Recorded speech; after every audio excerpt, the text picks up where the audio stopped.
Medusa into a gorgon, a being so hideous that no one could bear to look at her. Her golden hair turned into a nest of venomous snakes, and her eyes became so powerful that a single glance could turn living creatures to stone.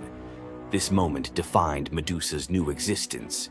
Once revered for her beauty, she was now feared and hunted as a monster. But beneath the horror of her transformation lay a deeper question. Was Medusa truly cursed, or had she been given a weapon to defend herself in a world that had betrayed her? Medusa fled from civilization, retreating to a remote island where she lived in solitude. Here she came to terms with her new form and the terror it inspired. The snakes in her hair hissed constantly, and her reflection, once a source of pride, was now a weapon she couldn't dare to look at. But the world wouldn't let her rest. Tales of the monster of the island spread across Greece, and soon warriors came seeking glory by trying to slay her. None succeeded. Each challenger who entered her domain fell victim to her petrifying gaze, their bodies forever frozen in stone. Medusa's life became one of survival, fending off those who sought to destroy her while grappling with the isolation of her curse. She was trapped in a cycle of violence she didn't choose, but couldn't escape. As the years passed, Medusa's story became twisted. In the eyes of mortals, she was no longer the victim of a cruel curse, but a monster to be feared. The tragic young woman was lost to legend, replaced by the image of a terrifying villain. Enter Perseus, a young demigod with a destiny to fulfill. Tasked with bringing back Medusa's head as proof of his strength, Perseus embarked on a perilous journey to find her. But unlike the warriors before him, Perseus wasn't relying solely on his skill. He had the favor of the gods. Athena and Hermes provided Perseus with gifts to help him on his quest. Winged sandals to fly, a reflective shield to avoid Medusa's gaze, and a sword sharp enough to cut through anything. Most importantly, he was given a magical bag to safely carry her severed head. Perseus's journey to Medusa's lair was filled with danger, but none compared to the final challenge, facing the Gorgon herself. When Perseus arrived, Medusa was sleeping. For the first time in years, she looked peaceful, an almost human reminder of who she once was. But Perseus couldn't afford to hesitate. Using the reflective shield as a mirror, he avoided her petrifying gaze and struck with precision, severing her head in one swift motion. The blood that spilled from Medusa's neck gave birth to two incredible beings, Pegasus, the winged horse, and Chryser, a golden giant. Even in death, Medusa's body produced miracles, a testament to the power she had carried within her. Perseus carried Medusa's severed head back to Greece, where it became both a trophy and a weapon. Her gaze retained its power, turning enemies into stone, and Perseus used it to defeat his foes and protect his people. But Medusa's story didn't end with her death. Over time, her image transformed from that of a monster to a symbol of strength and defiance. Women, especially, began to reclaim her story, seeing her as a figure who resisted the gods and survived unimaginable betrayal. Today, Medusa is more than a mythological figure. She's an icon. Her face appears in art, literature, and even modern movements that challenge systems of power and oppression. But the question remains, was Medusa truly a monster, or was she a victim of a world that feared her power? Medusa's story is a reminder that myths are more than just tales of gods and heroes. They're reflections of human nature, of the injustices and triumphs we still see today. So, what do you think? Was Medusa a villain, or was she a misunderstood symbol of resilience? Leave your thoughts in the comments. Give this video a like if you found her story as fascinating as we did. And don't forget to subscribe to the channel for more deep dives into the myths and legends that continue to shape our world. Until next time, keep questioning, keep exploring, and keep looking beyond the surface. We all know Zeus, king of the gods, whose power seems absolute. But there's an ancient force even he won't cross. This is the story of how Zeus was humbled by the goddess of night herself, Nyx. Long before Zeus, there were primordial gods who were the universe's core forces. The most powerful was Nyx. Born from chaos, she is the night. Her domain is the inescapable shadow that falls over the world, and her children are forces like Hypnos, god of sleep, and Thanatos, god of death. Our story starts during the Trojan War. A furious Hera wanted to help the Greeks against Zeus's orders. To do it, she needed Zeus asleep. She went to Nyx's son, Hypnos, with an irresistible offer: put the king of the gods into a deep slumber. Hypnos was terrified. He'd helped Hera once before, and when Zeus woke up, his rage was legendary. He hunted Hypnos, ready to hurl him into the sea. The desperate god of sleep fled to his mother, Nyx. When Zeus arrived, he stopped dead. Unwilling to offend the ancient knight, he retreated. Despite the memory, Hera's new offer was too good to pass up. Hypnos put Zeus to sleep, and Hera got her wish. But this story from Homer's Iliad isn't about the trick. It reveals Zeus's deep, reverent fear of offending night. Nyx's power isn't about force.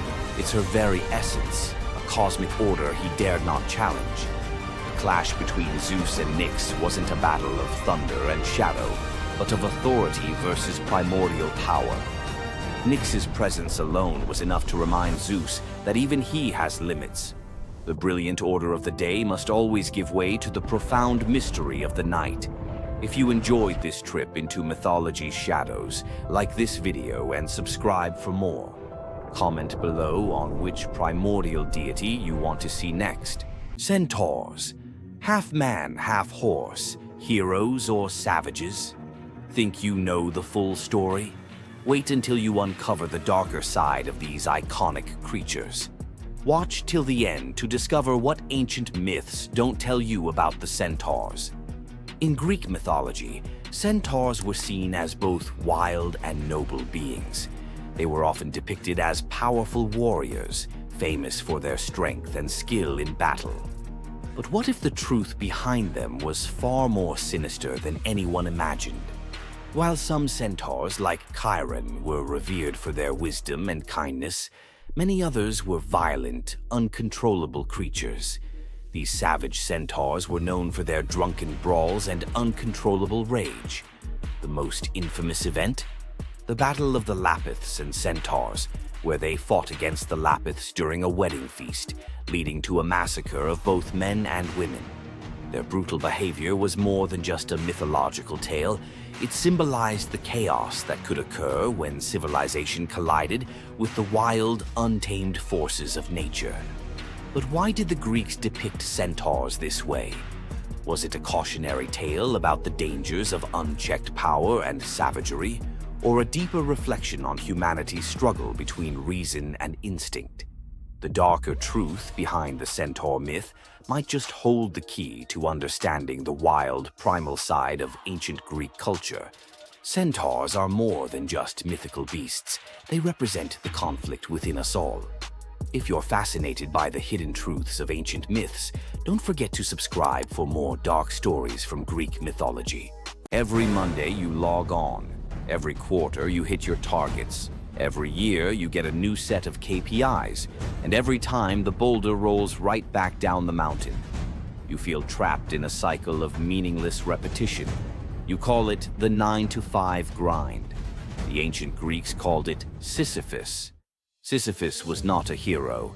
He was a master manipulator, the most cunning king in all of Greece.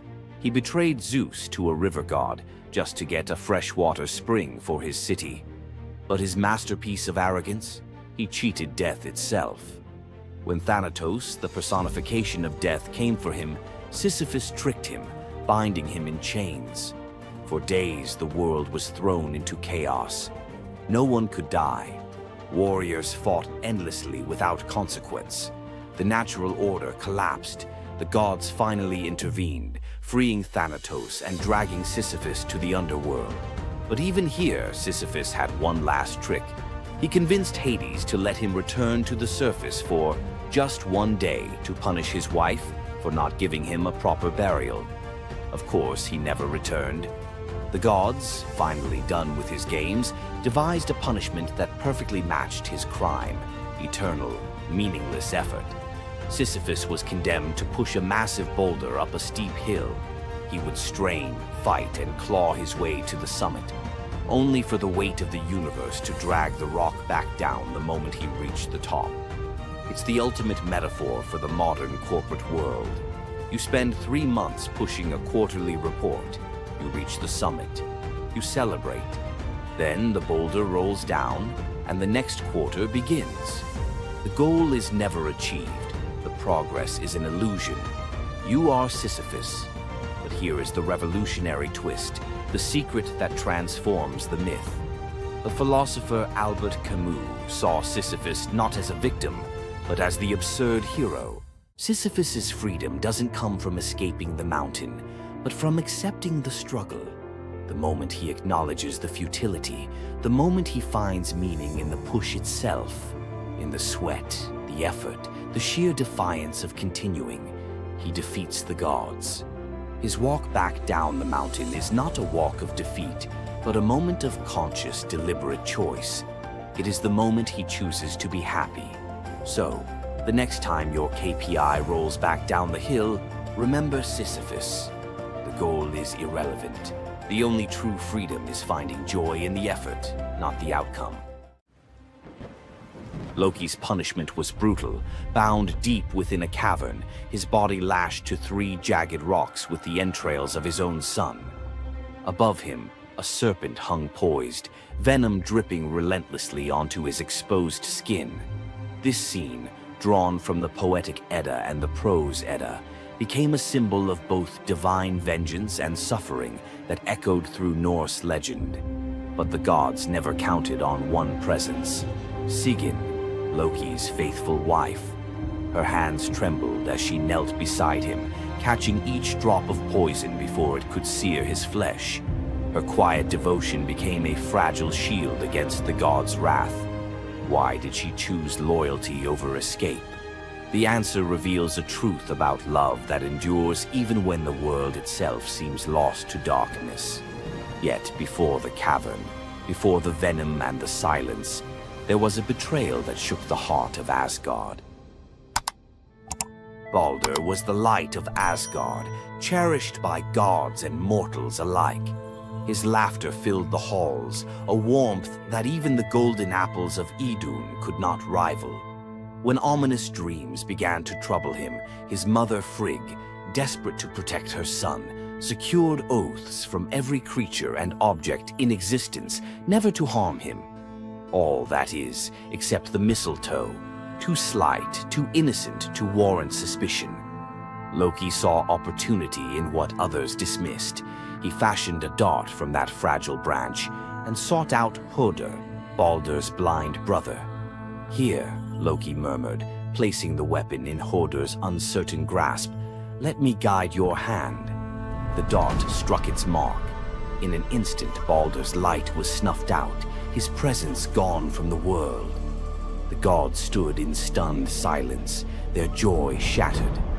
Loki lingered in the shadows, the faintest smile on his lips, before slipping away unseen. The prose Edda tells us the pyre burned for 9 nights. Baldur's wife, Nanna, overcome with grief, cast herself onto the flames, her spirit entwined with his.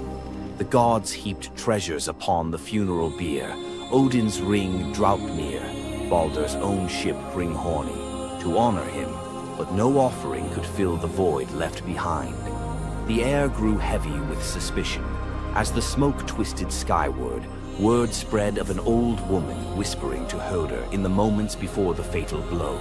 When Thor forced the truth from a trembling servant, silence fell like a shroud. Loki's name was not spoken, but its weight pressed upon every heart.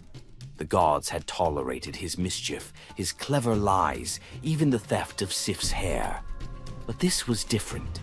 The poetic Edda names him plainly: Loki, the guileful who brought it about, from which all misfortune came. Odin convened the gods to pass judgment. No mead flowed, no boasts rang out. The Allfather's single eye burned cold as he named Loki Oathbreaker and Kinslayer. Weapons gleamed in restless hands. Even gentle Friar's fingers tightened around his sword. Loki understood the god's fury. He fled Asgard, his mind racing with schemes.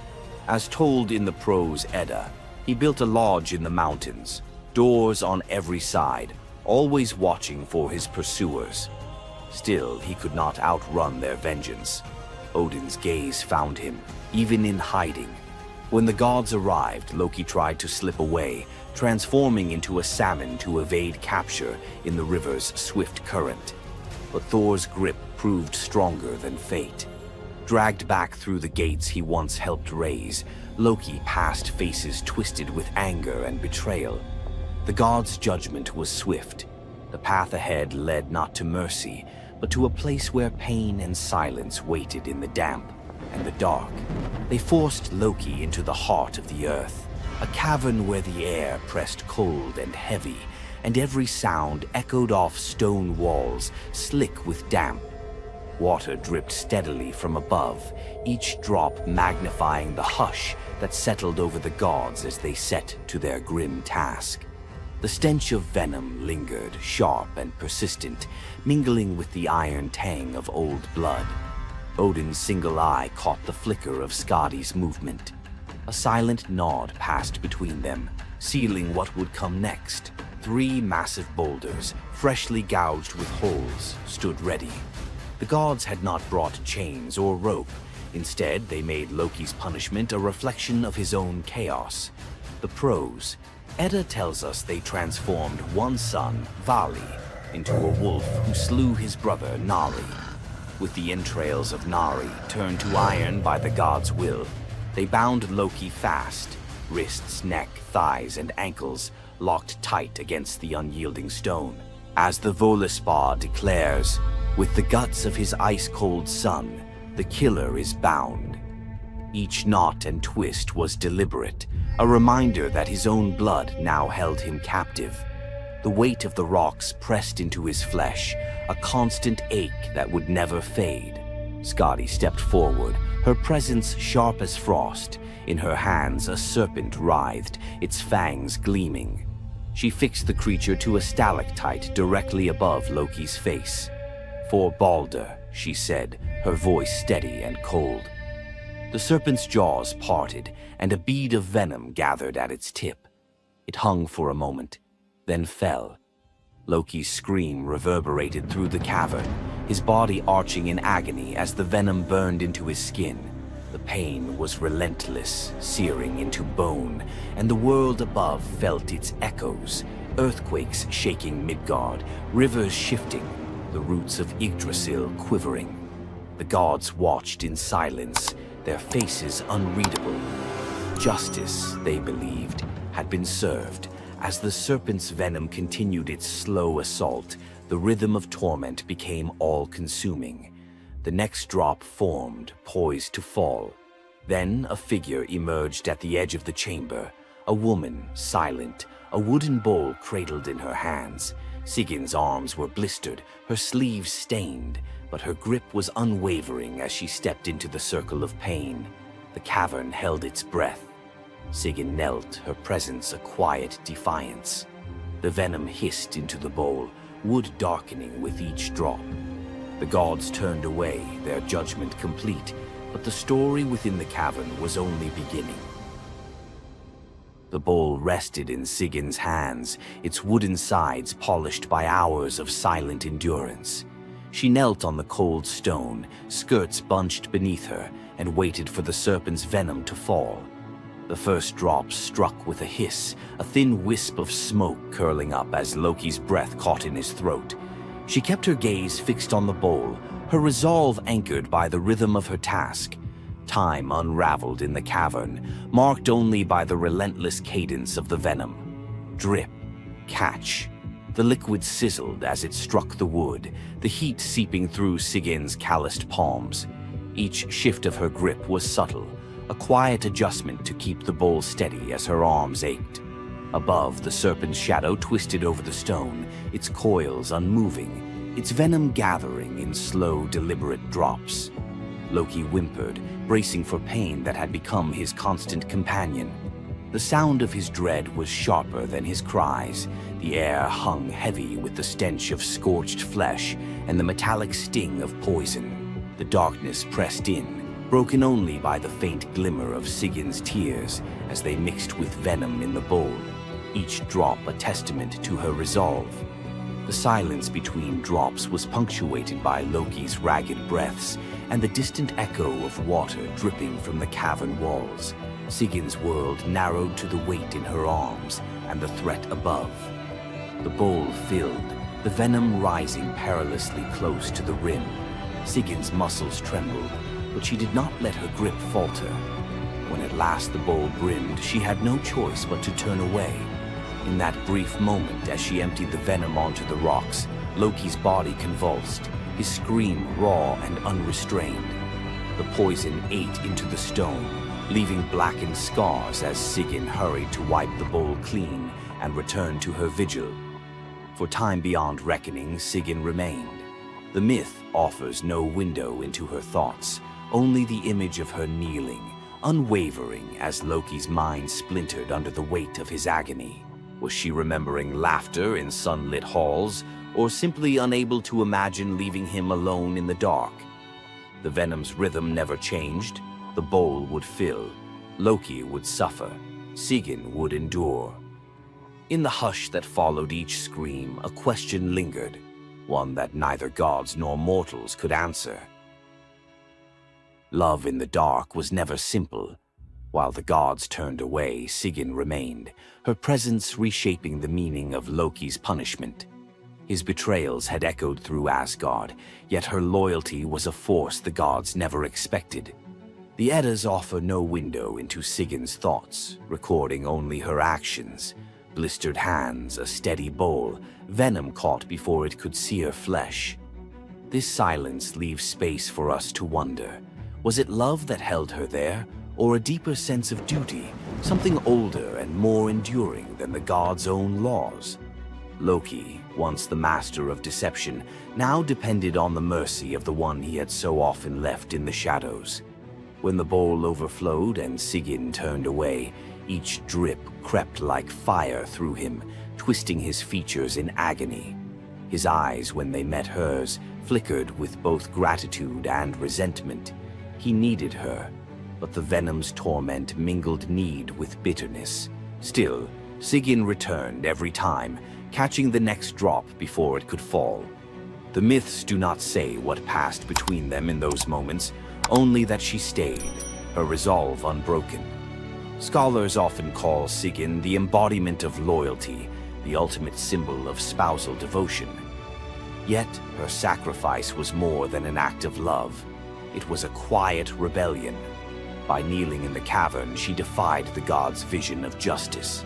Odin had crafted Loki's punishment to be absolute, to break him alone in the dark. Sigyn's refusal to abandon her husband became a shield, her presence a silent protest that denied the gods complete victory. The Eddas never assign her a motive, leaving modern readers to fill the silence with their own questions and interpretations.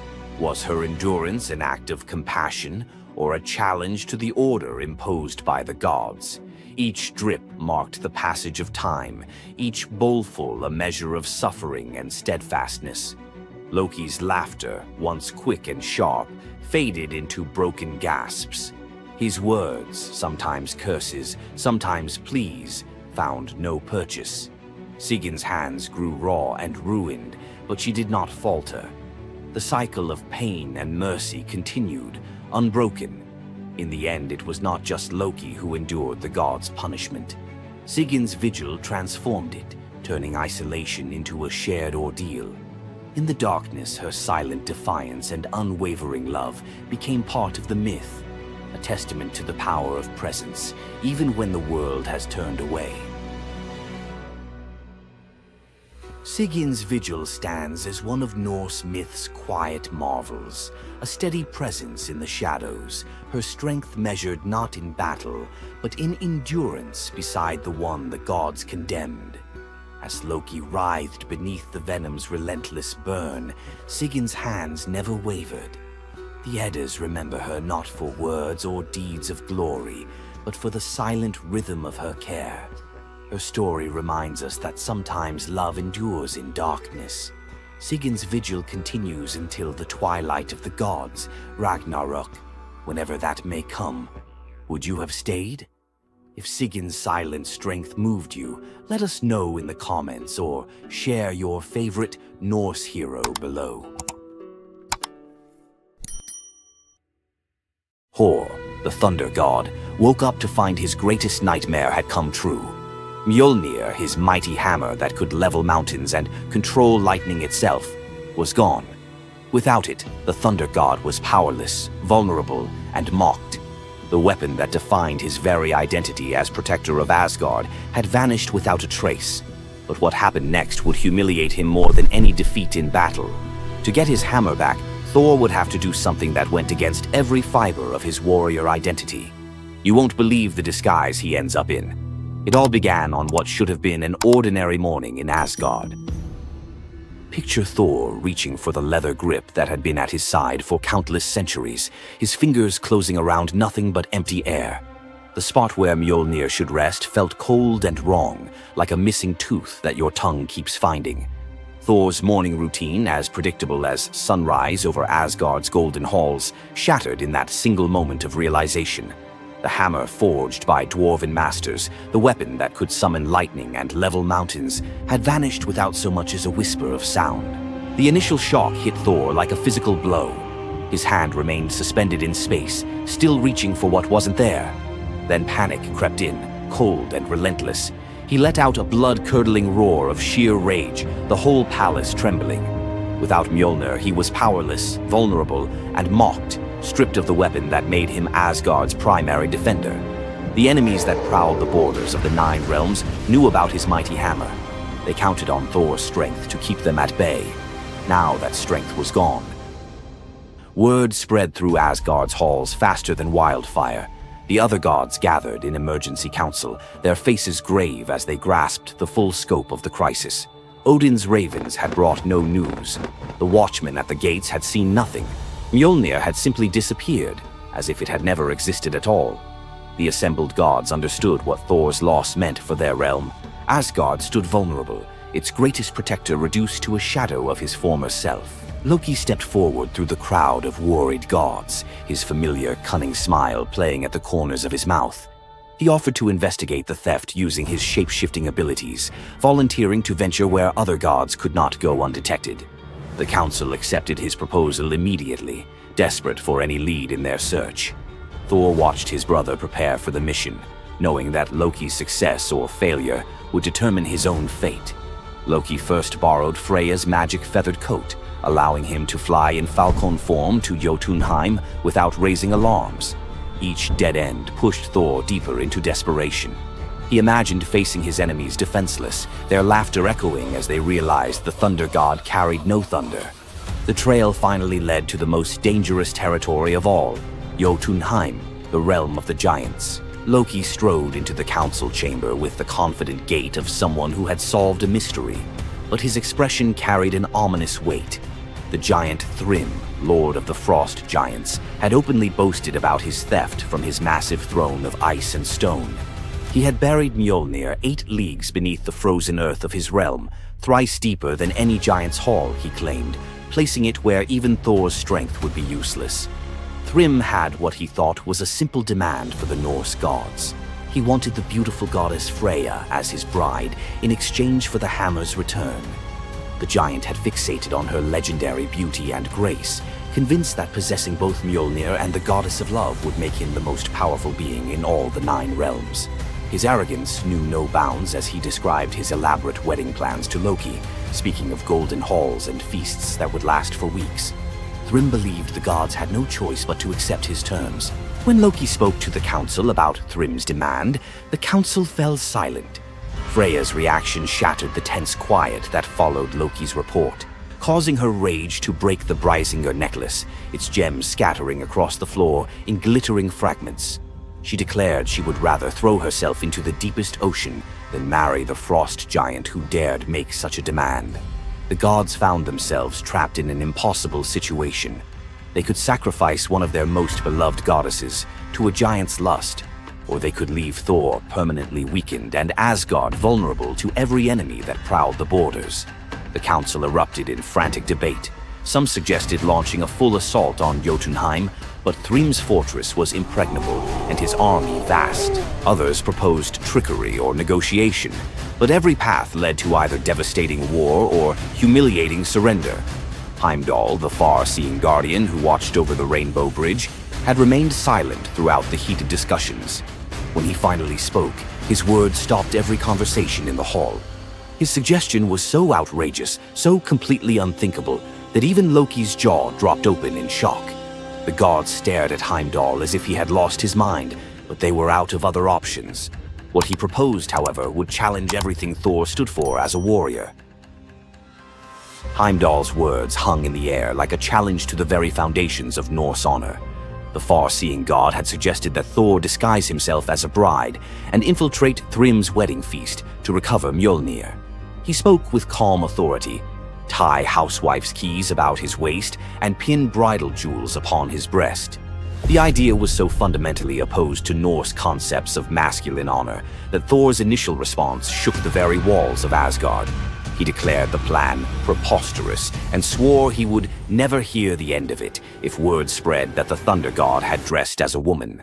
The assembled gods watched in tense silence as their mightiest protector wrestled with a challenge that could not be solved through brute force or lightning strikes.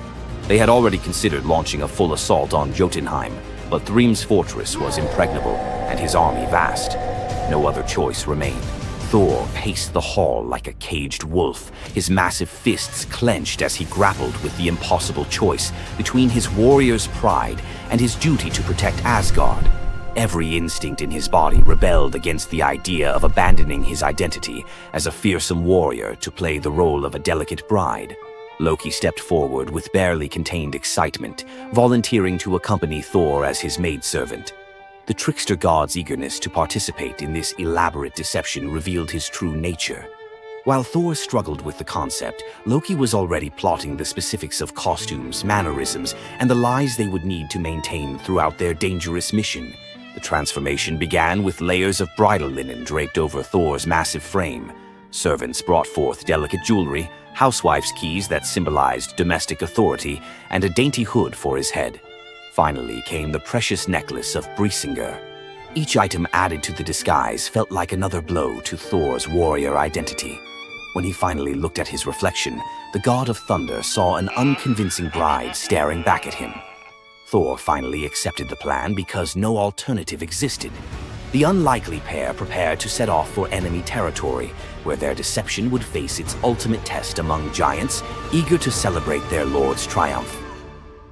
The great hall of Thrym's fortress buzzed with excitement as giants gathered to witness their lord's marriage to the most beautiful goddess in all the 9 realms.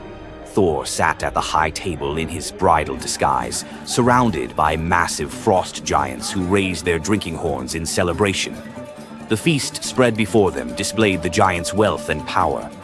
Roasted oxen filled enormous platters, fresh salmon gleamed on silver dishes, and barrels of mead stood ready to fuel the night's festivities. Thor's legendary appetite struck like a thunderbolt. He polished off an ox and ate whole salmon in moments, tearing through the meat as if he hadn't eaten in weeks. 3 measures of mead vanished as quickly as if someone had poured them into a bottomless pit. The assembled giants watched in stunned silence as the delicate bride consumed more food than most warriors could handle. Thrym's eyes narrowed with growing suspicion. This goddess ate like a battle-hardened warrior, returning from a long campaign, not like the refined Freya he expected to marry. Loki stepped forward with the smooth confidence of a master storyteller. He spun a tale about Freya's 8-day fast in eager anticipation of reaching Jotunheim and marrying the mighty Thrym.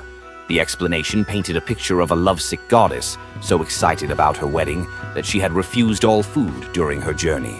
The giants nodded in understanding, their suspicions melting away as they accepted this romantic explanation.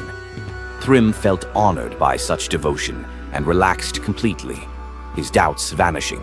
Beneath his bridal veil, Thor's rage simmered like molten metal ready to explode. Every moment at the feast brought new challenges as he struggled to maintain feminine mannerisms while surrounded by his enemies. His massive hands shook with barely controlled fury as he watched the giants celebrate what they believed was their victory over Asgard. The critical moment finally arrived. Thrym commanded his servants to bring Mjolnir forth, the very moment Thor had trained his eyes on since dawn. The servants placed the legendary weapon before the disguised bride as part of the traditional ceremony. Thor's fingers closed around Mjolnir's familiar handle, and lightning immediately crackled through the hall. He ripped away his bridal veil and roared his true identity to the shocked giants. Thrym's eyes widened in terror as he realized the bride he had been celebrating was actually the god of thunder himself. Thor swung Mjolnir, killing Thrym instantly after crushing his skull with Mjolnir, then turned on the assembled giants, and even the pleading giantess met Mjolnir's crack before the hall fell silent. The theft that had begun with arrogance ended in complete destruction. This tale reveals how even the mightiest heroes must sometimes sacrifice their pride to protect what matters most. Back in Asgard, the Aesir never spoke of the bearded bride again, though a few still hide a smirk when Thor raises Mjolnir. And we end this story with a very valuable lesson. Never steal Thor's hammer. And if you're going to, don't make him dress like a woman.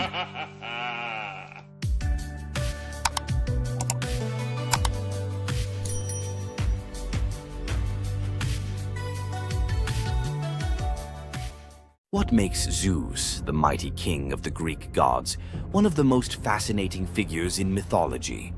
Is it his unparalleled power over the skies, his cunning strategies, or the sheer drama of his endless affairs? While his tales are legendary, there's one story that stands out: the epic battle that earned Zeus his throne, the Titanomachy. This isn't just a story of a god's rise to power, it's a tale of rebellion, alliances, betrayal, and the ultimate struggle between two generations of divine beings. Stay with us as we dive into the myth of the Titanomachy, Zeus's role in overthrowing the Titans, and the secrets that shaped his reign. Before Zeus became the king of the gods, his father, Cronus, ruled the cosmos. Cronus was the youngest of the Titans, a race of primordial deities born of Uranus, the sky, and Gaia, the earth. The Titans were immensely powerful, but also deeply flawed. Cronus had gained power by overthrowing his own father, Uranus, in a brutal act of betrayal. But just as Cronus had betrayed his father, a prophecy loomed over him, warning that one of his own children would overthrow him. To prevent this, Cronus took a horrifying precaution. He swallowed each of his children as they were born, imprisoning them in his stomach for eternity. But Gaia, the ever-watchful mother of the gods, wasn't about to let this happen again. When Rhea, Cronus's wife, gave birth to Zeus, Gaia devised a plan. Rhea tricked Cronus by handing him a stone wrapped in swaddling clothes, which he swallowed, believing it was his newborn son. Meanwhile, Zeus was spirited away to a hidden cave on the island of Crete, where he was raised in secret. Zeus grew up under the care of nymphs and a goat named Amalthea, who nourished him with her milk. As he matured, Zeus learned of his father's tyranny and vowed to free his siblings and challenge Cronus's rule. Zeus couldn't take on Cronus and the Titans alone. He needed allies. His first move was to rescue his siblings trapped inside Cronus. With the help of the goddess Metis, Zeus tricked Cronus into drinking a potion that caused him to vomit up his children: Hestia, Demeter, Hera, Hades, and Poseidon, fully grown and ready for battle. Now united, the 6 Olympian siblings declared war on Cronus and the Titans. But the Titans were powerful, and the war, known as the Titanomachy, would rage for 10 years with no clear victor. Realizing they needed an advantage, Zeus turned to the most unlikely of allies, the Hecatonchires and the Cyclopes. These were monstrous children of Gaia and Uranus, imprisoned in Tartarus by Cronus out of fear of their immense power. The Hecatonchires had 100 hands and unparalleled strength, while the Cyclopes were master craftsmen.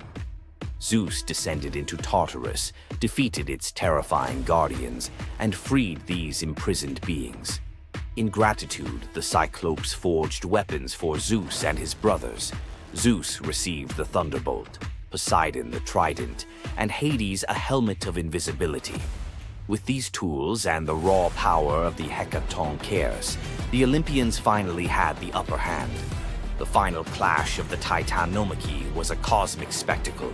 The Titans, led by Cronus, unleashed their full fury, shaking the very foundations of the universe. Mountains crumbled, seas boiled, and the skies erupted in chaos. But Zeus and his allies were relentless. Zeus hurled his thunderbolts with unerring precision, scorching the battlefield and scattering the Titans' ranks. Poseidon unleashed massive earthquakes, and Hades used his helmet of invisibility to sow confusion among their enemies. The Hecatonchires proved invaluable, hurling massive boulders with their 100 hands, overwhelming the Titans. One by one, the Titans fell, their immense power no match for the combined might of the Olympians and their allies. Cronus was the last to fall. Zeus struck him down with a thunderbolt so powerful that it split the skies. With Cronus's defeat, the Titanomachy was over. With the Titans defeated, Zeus and his siblings faced a choice: what to do with their vanquished foes. In a move both strategic and ruthless, Zeus imprisoned the Titans in Tartarus, deep within the underworld, where they would remain for eternity under the watchful eye of the Hecatonchires. Zeus then divided the cosmos with his brothers. He claimed the skies as his domain, Poseidon took the seas, and Hades ruled the underworld. Together, they established the rule of the Olympians, with Zeus as their undisputed king. But the Titanomachy left scars. Gaia, enraged by the imprisonment of her Titan children, gave birth to new monstrous beings to challenge Zeus's reign. Among them was Typhon, a creature so fearsome that even the gods trembled before him. Typhon's battle with Zeus is another story for another day, but it serves as a reminder that power in the ancient world was never secure. Zeus's rise to power marked the beginning of a new era, but his reign was anything but peaceful. While he was the king of the gods, his rule was marked by constant challenges, from rebellious mortals to jealous deities and his own unquenchable desire for love and control. Zeus was both a protector and a tyrant, a figure who inspired awe and fear. His thunderbolts were a symbol of justice, but they were also a tool of destruction. He fathered countless children, both mortal and divine, and his many affairs often sparked conflict among the gods. Yet, despite his flaws, Zeus's rule brought stability to a chaotic world. Under his reign, the gods established order, overseeing the realms of humans and maintaining the delicate balance between earth, sea, and sky. The myth of Zeus and the Titanomachy isn't just a tale of war. It's a story about the cycles of power and rebellion. Just as Zeus overthrew Cronus, who had overthrown Uranus, Greek myths suggest that even the mightiest rulers are vulnerable to the forces of change. Zeus's story reminds us that leadership comes with its own set of challenges. It's not just about gaining power, it's about maintaining it, often at great cost. Zeus's rise to power is one of the most thrilling tales in mythology, filled with battles, alliances, and sacrifices. But what do you think? Was Zeus a just ruler, or was he simply another tyrant destined to fall like the Titans before him? Let us know your thoughts in the comments below. Don't forget to like this video if you enjoyed this dive into Greek mythology, share it with fellow myth lovers, and subscribe to our channel for more epic tales from the ancient world. Until next time, remember, the gods may rule from above, but their stories remind us of the struggles we all face below. You thought fairy tales were magical. Think again. The real origins of these classic tales are disturbing, gruesome, and filled with horror. Many of these stories have been sanitized for modern audiences, but their original versions were filled with betrayal, curses, and brutal consequences. From Pinocchio's horrifying fate to the true story of Bluebeard, let's dive into the darker side of fairy tales that history tried to erase. Fairy tales weren't always about happily ever after. Many of them were cautionary tales, warning of real dangers, human cruelty, and supernatural horrors. 1. The original Pinocchio, a gruesome fate.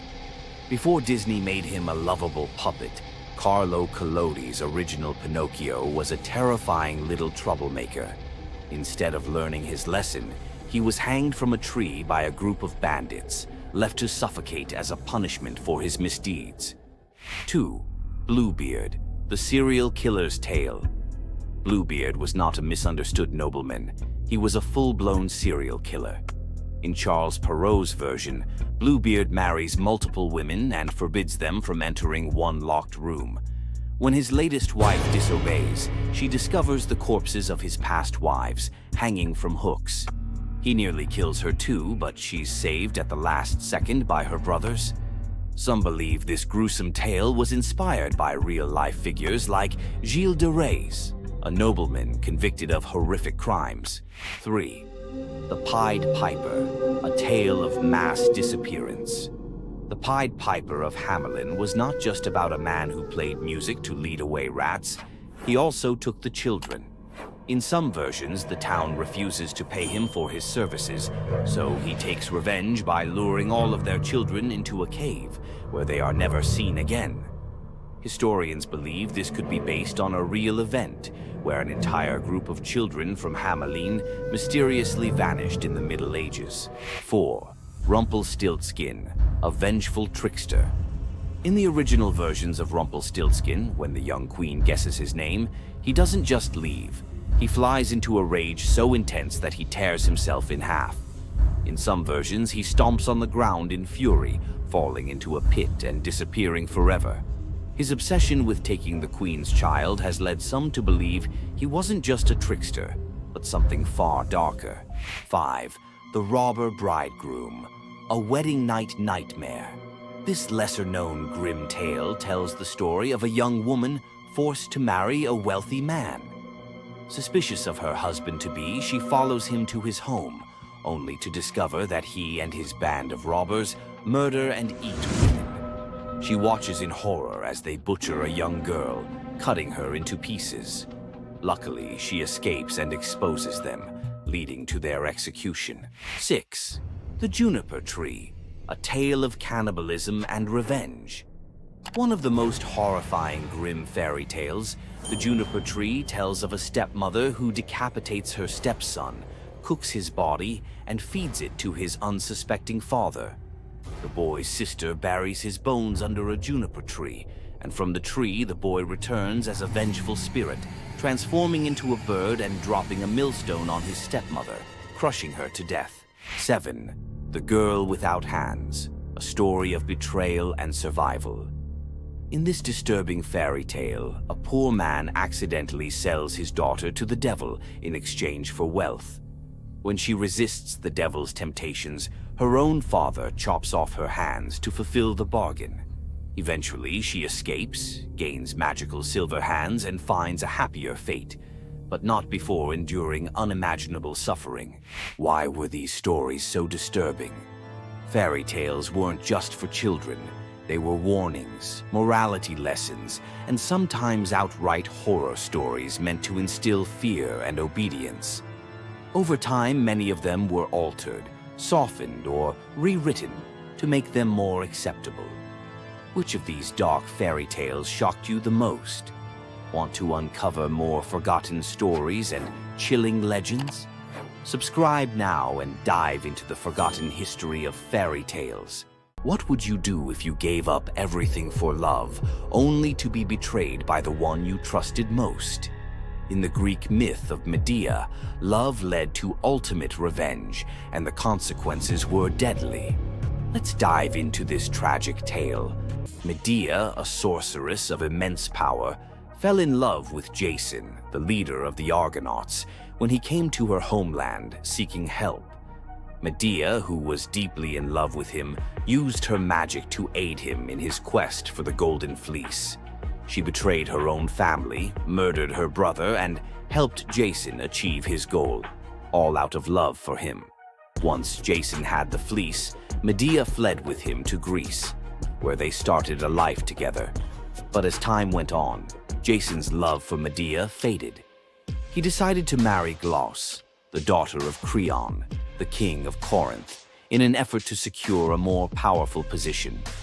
Medea, heartbroken and furious at the betrayal, decided to exact her revenge. She used her powers to craft a poison so deadly that it would burn Glauce alive when she put on a beautiful dress that Medea had sent her as a gift. But Medea didn't stop there. In her grief and rage, she murdered her own children, Jason's children, to ensure he would suffer the most for his betrayal. The pain of losing everything she loved was unbearable, and Medea, having left nothing behind but destruction, fled to Athens, leaving Jason to wallow in his sorrow and regret. Medea's story is a tragic reminder of the destructive power of betrayal and the extreme lengths to which love can drive someone. Sometimes love is not only blind, but it can also lead to devastation and vengeance. Does Medea's vengeance leave you thinking about the darkest side of love? Subscribe for more ancient Greek myths filled with twists, power, and passion. Ever wondered what it would be like to walk through the ancient world and encounter mythical creatures from Greek mythology? Get ready to meet the beasts that shaped legends. In Greek mythology, creatures were more than just beasts. They were symbols of the forces of nature, God's will, and humanity's struggle with the unknown. From the terrifying Minotaur lurking in the labyrinth to the mesmerizing sirens luring sailors to their doom, these creatures were as captivating as they were dangerous. The mighty Hydra, with its multiple heads that regrew each time they were cut off, was a symbol of unstoppable power. The Cerberus, the three-headed dog guarding the gates of the underworld, represented the barrier between life and death. But not all mythical creatures were monsters. The graceful Pegasus, a winged horse born from the blood of Medusa, symbolizes freedom and the pursuit of the heavens. These creatures still live on in our stories, haunting the shadows of ancient Greece and whispering through the winds of time. Which Greek mythological creature fascinates you the most? Share your thoughts and don't forget to subscribe for more legendary tales from Greek mythology. Imagine being one of the greatest hunters in the world, known for your unmatched speed and skill. But despite all your abilities, your destiny is determined by a simple golden apple. Let me tell you the tragic tale of Atalanta, the huntress who couldn't escape her fate. Atalanta was abandoned at birth by her father, Zeus, who didn't want a daughter. Left to die in the wilderness, she was raised by a she-bear, learning to hunt and survive. As she grew, Atalanta became a legendary warrior, her skills in hunting unmatched. But no matter how great she became, she could never escape one thing: her prophecy. A prophecy foretold that Atalanta would only marry a man who could outrun her in a race. As the years went by, many suitors came, eager to win her hand. But Atalanta, fiercely independent, defeated them all. Her speed was unbeatable, and no man could match her skill. Then came Meleager, a brave hero who had heard of Atalanta's strength and beauty.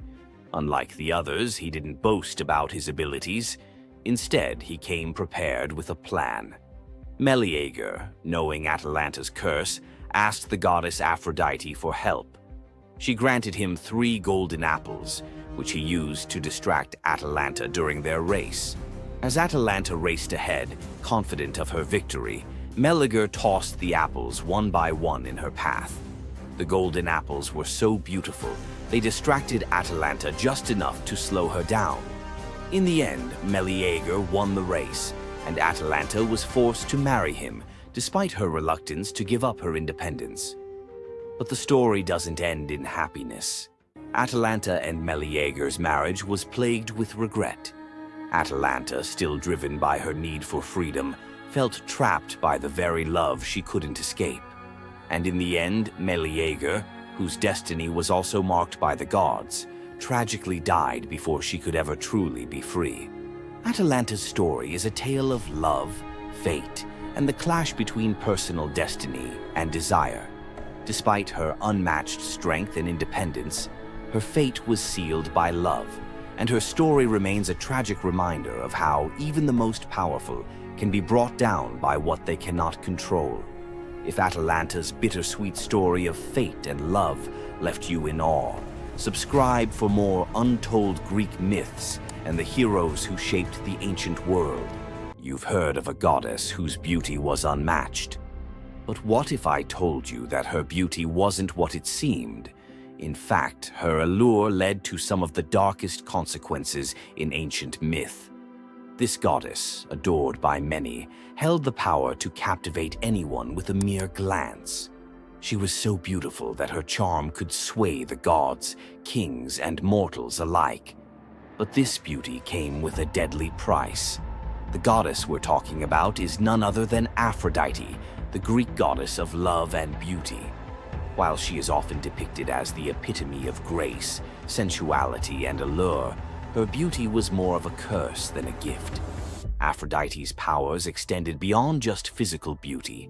Her charm was irresistible, but it came at a cost. Her very presence could bring turmoil. Many heroes and kings fell victim to their obsession with her. Take Paris, for instance. His decision to choose Aphrodite as the fairest of the goddesses set in motion the events that led to the Trojan War. His desire for her beauty caused the death of thousands and the fall of Troy.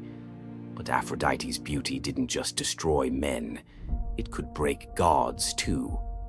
The tale of her and Ares, the god of war, exemplifies this. While Aphrodite was married to Hephaestus, the god of blacksmiths, her passionate affair with Ares led to chaos among the gods. Her beauty wasn't just about attraction, it caused jealousy, betrayal, and ultimately destruction. Despite her dazzling appearance, Aphrodite was also a figure of deceit and destruction, proving that beauty, when it holds such power, can be dangerous. It's no wonder the ancient Greeks warned that appearances can be deceiving. Aphrodite's beauty may have dazzled the world, but her story teaches us that sometimes what's on the surface can mask a much darker reality. So, was Aphrodite's beauty a blessing or a curse? The myths suggest that beauty, when wielded by the gods, is never what it seems. If you want to uncover more hidden truths about gods and goddesses from the ancient world, hit that subscribe button. There's so much more to explore in these captivating stories of the past. Imagine having a wish so powerful that everything you touch turns to gold. Sounds like a dream, right? But for King Midas, this dream turned into a nightmare. Let's dive into his tragic story. Once upon a time, King Midas ruled over a prosperous kingdom known for his wealth and opulence. But Midas wasn't just content with riches. He wanted more. He wished for the ability to turn anything he touched into gold. One day, the god Dionysus appeared before him and, impressed by Midas's devotion, granted him the wish.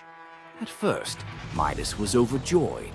Everything he touched, his food, his treasures, his furniture, transformed into gold.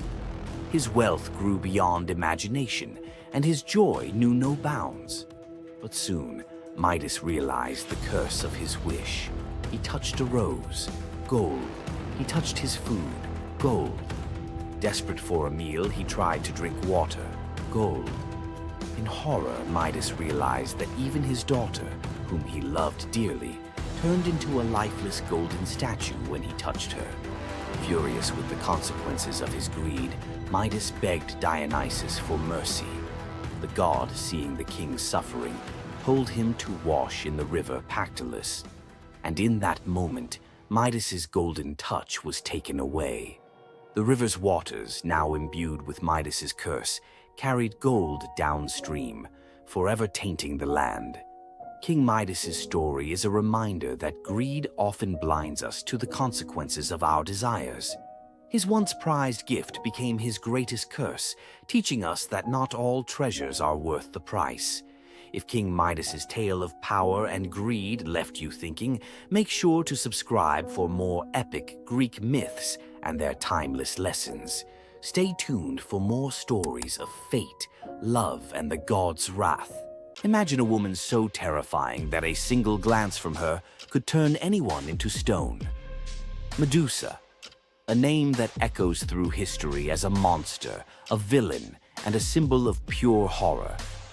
But what if everything you thought you knew about her was wrong? Medusa wasn't always a monster. Her story is one of betrayal, injustice, and a curse she never deserved. She wasn't born a villain. She was made into one by the gods themselves. But even as a victim, she found a way to turn her tragedy into power. Today, we'll unravel the myth of Medusa and discover the deeper truth behind her story. From her tragic origins to her transformation into a feared Gorgon, to her epic confrontation with Perseus. This is the tale of Medusa like you've never heard it before. Long before the snakes, before the curse, Medusa was a mortal woman of extraordinary beauty. She wasn't born a monster. She was born human, the daughter of the sea gods, Phorcys and Ceto. While her sisters, Stheno and Euryale, were immortal Gorgons, Medusa stood apart as the only mortal among them. But it wasn't her mortality that set her apart. It was her beauty. Medusa's golden hair, radiant complexion, and striking eyes captured the attention of everyone, even the gods. She served as a priestess in the temple of Athena, goddess of wisdom and war, vowing to remain pure and devoted to the goddess. This is where her life took a tragic turn. According to the myth, Poseidon, the god of the sea, became infatuated with Medusa. Overcome by desire, he pursued her relentlessly, and one fateful day he cornered her in Athena's temple. Medusa, defenseless, could not escape his wrath. But instead of protecting her, Athena turned her fury against Medusa. The goddess, enraged by the desecration of her temple, cursed Medusa for what had happened, punishing the victim instead of the perpetrator. Athena's curse transformed Medusa into a Gorgon, a being so hideous that no one could bear to look at her. Her golden hair turned into a nest of venomous snakes, and her eyes became so powerful that a single glance could turn living creatures to stone. This moment defined Medusa's new existence. Once revered for her beauty, she was now feared and hunted as a monster. But beneath the horror of her transformation lay a deeper question. Was Medusa truly cursed, or had she been given a weapon to defend herself in a world that had betrayed her? Medusa fled from civilization, retreating to a remote island where she lived in solitude. Here she came to terms with her new form and the terror it inspired. The snakes in her hair hissed constantly, and her reflection, once a source of pride, was now a weapon she couldn't dare to look at. But the world wouldn't let her rest. Tales of the monster of the island spread across Greece, and soon warriors came seeking glory by trying to slay her. None succeeded. Each challenger who entered her domain fell victim to her petrifying gaze, their bodies forever frozen in stone. Medusa's life became one of survival, fending off those who sought to destroy her while grappling with the isolation of her curse. She was trapped in a cycle of violence she didn't choose, but couldn't escape. As the years passed, Medusa's story became twisted. In the eyes of mortals, she was no longer the victim of a cruel curse, but a monster to be feared. The tragic young woman was lost to legend, replaced by the image of a terrifying villain. Enter Perseus, a young demigod with a destiny to fulfill. Tasked with bringing back Medusa's head as proof of his strength, Perseus embarked on a perilous journey to find her. But unlike the warriors before him, Perseus wasn't relying solely on his skill. He had the favor of the gods. Athena and Hermes provided Perseus with gifts to help him on his quest. Winged sandals to fly, a reflective shield to avoid Medusa's gaze, and a sword sharp enough to cut through anything. Most importantly, he was given a magical bag to safely carry her severed head. Perseus's journey to Medusa's lair was filled with danger, but none compared to the final challenge, facing the Gorgon herself. When Perseus arrived, Medusa was sleeping. For the first time in years, she looked peaceful, an almost human reminder of who she once was. But Perseus couldn't afford to hesitate. Using the reflective shield as a mirror, he avoided her petrifying gaze and struck with precision, severing her head in one swift motion. The blood that spilled from Medusa's neck gave birth to two incredible beings, Pegasus, the winged horse, and Chryser, a golden giant. Even in death, Medusa's body produced miracles, a testament to the power she had carried within her. Perseus carried Medusa's severed head back to Greece, where it became both a trophy and a weapon. Her gaze retained its power, turning enemies into stone, and Perseus used it to defeat his foes and protect his people. But Medusa's story didn't end with her death. Over time, her image transformed from that of a monster to a symbol of strength and defiance.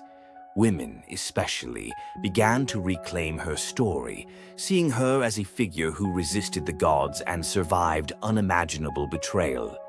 Today, Medusa is more than a mythological figure. She's an icon. Her face appears in art, literature, and even modern movements that challenge systems of power and oppression.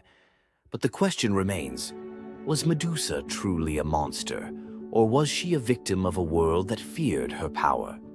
Medusa's story is a reminder that myths are more than just tales of gods and heroes. They're reflections of human nature, of the injustices and triumphs we still see today. So, what do you think? Was Medusa a villain, or was she a misunderstood symbol of resilience? Leave your thoughts in the comments. Give this video a like if you found her story as fascinating as we did. And don't forget to subscribe to the channel for more deep dives into the myths and legends that continue to shape our world. Until next time, keep questioning, keep exploring, and keep looking beyond the surface. We all know Zeus, king of the gods, whose power seems absolute. If there's an ancient force even he won't cross. This is the story of how Zeus was humbled by the goddess of night herself, Nyx. Long before Zeus, there were primordial gods who were the universe's core forces. The most powerful was Nyx. Born from chaos, she is the night. Her domain is the inescapable shadow that falls over the world, and her children are forces like Hypnos, god of sleep, and Thanatos, god of death. Our story starts during the Trojan War. A furious Hera wanted to help the Greeks against Zeus's orders. To do it, she needed Zeus asleep. She went to Nyx's son, Hypnos, with an irresistible offer: put the king of the gods into a deep slumber. Hypnos was terrified. He'd helped Hera once before, and when Zeus woke up, his rage was legendary. He hunted Hypnos, ready to hurl him into the sea. The desperate god of sleep fled to his mother, Nyx. When Zeus arrived, he stopped dead. Unwilling to offend the ancient knight, he retreated. Despite the memory, Hera's new offer was too good to pass up. Hypnos put Zeus to sleep, and Hera got her wish. But this story from Homer's Iliad isn't about the trick. It reveals Zeus's deep, reverent fear of offending night. Nyx's power isn't about force. It's her very essence, a cosmic order he dared not challenge. The clash between Zeus and Nyx wasn't a battle of thunder and shadow, but of authority versus primordial power. Nyx's presence alone was enough to remind Zeus that even he has limits. The brilliant order of the day must always give way to the profound mystery of the night. If you enjoyed this trip into mythology's shadows, like this video and subscribe for more. Comment below on which primordial deity you want to see next. Centaurs. Half man, half horse. Heroes or savages? Think you know the full story? Wait until you uncover the darker side of these iconic creatures. Watch till the end to discover what ancient myths don't tell you about the centaurs. In Greek mythology, centaurs were seen as both wild and noble beings. They were often depicted as powerful warriors, famous for their strength and skill in battle. But what if the truth behind them was far more sinister than anyone imagined? While some centaurs, like Chiron, were revered for their wisdom and kindness, many others were violent, uncontrollable creatures. These savage centaurs were known for their drunken brawls and uncontrollable rage. The most infamous event? The Battle of the Lapiths and Centaurs, where they fought against the Lapiths during a wedding feast, leading to a massacre of both men and women. Their brutal behavior was more than just a mythological tale. It symbolized the chaos that could occur when civilization collided with the wild, untamed forces of nature. But why did the Greeks depict centaurs this way? Was it a cautionary tale about the dangers of unchecked power and savagery, or a deeper reflection on humanity's struggle between reason and instinct? The darker truth behind the centaur myth might just hold the key to understanding the wild, primal side of ancient Greek culture. Centaurs are more than just mythical beasts. They represent the conflict within us all. If you're fascinated by the hidden truths of ancient myths, don't forget to subscribe for more dark stories from Greek mythology. Every Monday you log on. Every quarter you hit your targets. Every year you get a new set of KPIs, and every time the boulder rolls right back down the mountain. You feel trapped in a cycle of meaningless repetition. You call it the 9-to-5 grind. The ancient Greeks called it Sisyphus. Sisyphus was not a hero. He was a master manipulator, the most cunning king in all of Greece. He betrayed Zeus to a river god just to get a freshwater spring for his city. But his masterpiece of arrogance? He cheated death itself.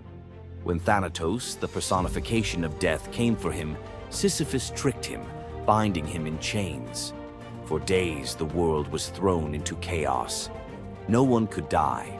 Warriors fought endlessly without